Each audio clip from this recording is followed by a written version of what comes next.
O novo relatório da Organização das Nações Unidas sobre a fome no mundo é alarmante. Em todo o planeta, mais de 750 milhões de pessoas estão em situação de insegurança alimentar grave. Se continuar assim, a maioria dos países não conseguirá cumprir com o objetivo número 2 da Agenda da ONU 2030, acabar com a fome no mundo. No mesmo dia em que o mapa da fome foi divulgado, o G20 aprovou no Rio de Janeiro a prévia do que será o documento da Aliança Global contra a Fome.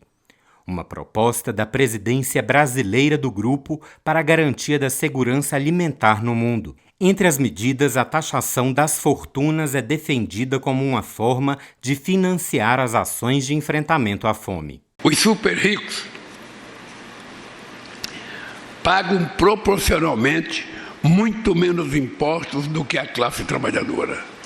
Para corrigir essa anomalia, o Brasil tem insistido no tema da cooperação internacional para desenvolver padrões mínimos de tributação global, fortalecendo as iniciativas existentes e incluindo os bilionários. Mas a fome não resulta apenas de fatores externos. Ela decorre, sobretudo, de escolhas políticas. Hoje, o mundo produz alimentos mais do que suficiente para erradicar.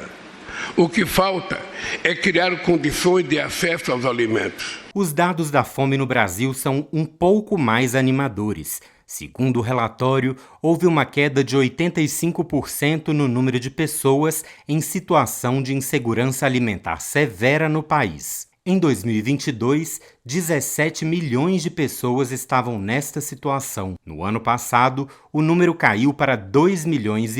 Retoma essa discussão do que vai se fazer, né? Cria-se uma Secretaria Especial de Combate à Fome, né? Recupera-se uma Secretaria de Segurança Alimentar também, né? Os duas no mesmo ministério. Fizeram um reajuste, né?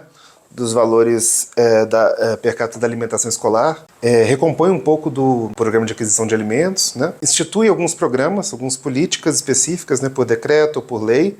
Então a gente tem um programa de aquisição de alimentos remodelado, a gente tem um programa de cozinhas solidárias, né?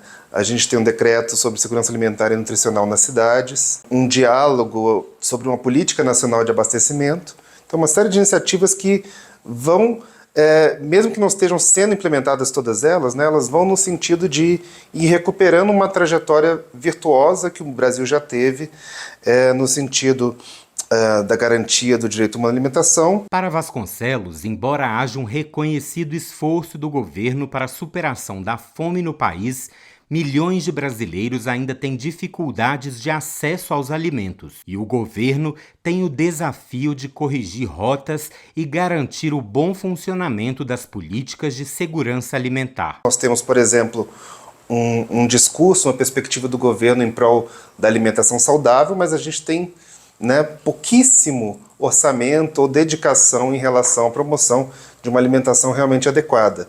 Né, o tema dos agrotóxicos, por exemplo, é um tema largamente ignorado no governo. Né, o tema de estruturação do sistema de segurança alimentar e nutricional, o CISAM, que é quem de fato organiza isso, né, organiza o acesso das pessoas às políticas, organiza as formas de você exigir o seu direito à alimentação. Ele também precisa ser melhor estruturado, né, ele existe em decreto há bastante tempo, né, e em lei, mas ele não tem orçamento, ele devia ter um fundo específico para estruturar essas ações, né? Muitas vezes nos estados e municípios as políticas se perdem, dependem muito da boa vontade de algum gestor ou gestora. Outro desafio para o Brasil alcançar a segurança alimentar é o agravamento dos efeitos das mudanças climáticas. Não dá para a gente pensar em atuar sobre a fome, atuar sobre a pobreza, se a gente não transversalizar isso com ações muito comprometidas e muito adequadas de mitigação e adaptação às mudanças climáticas. Quer dizer, os eventos climáticos extremos, eles são um fator de desestabilização profunda. A gente tem exemplos o tempo todo, infelizmente, sobre isso. Então, há que trazer essa ação, esse olhar, essa transversalidade da questão climática para todas as ações. Além de recursos, as organizações defendem que haja uma governança compartilhada com a sociedade civil para a busca de ações que visem a superação da fome. Acredito muito na suficiência dependendo da qualidade da execução, né? E é isso que a gente discute a governança global da alimentação também, né? Esse processo ele não pode acontecer totalmente em paralelo com processos que já existem referentes à governança global da alimentação, né? Então, no âmbito da FAO, por exemplo, né, o Comitê de Segurança Alimentar, né, ele precisa ser fortalecido. Não adianta você ter uma aliança global, né, combate à fome, com uma taxação dos mais ricos avançando, se você não tem esses países investindo nas estruturas consolidadas pelos estados, né, de combate à fome, para quem sabe, né, como eu falei anteriormente, mover, né, pelo menos parte desses sistemas alimentares num sentido maior de garantia de direitos e não de acumulação desigual e combinada.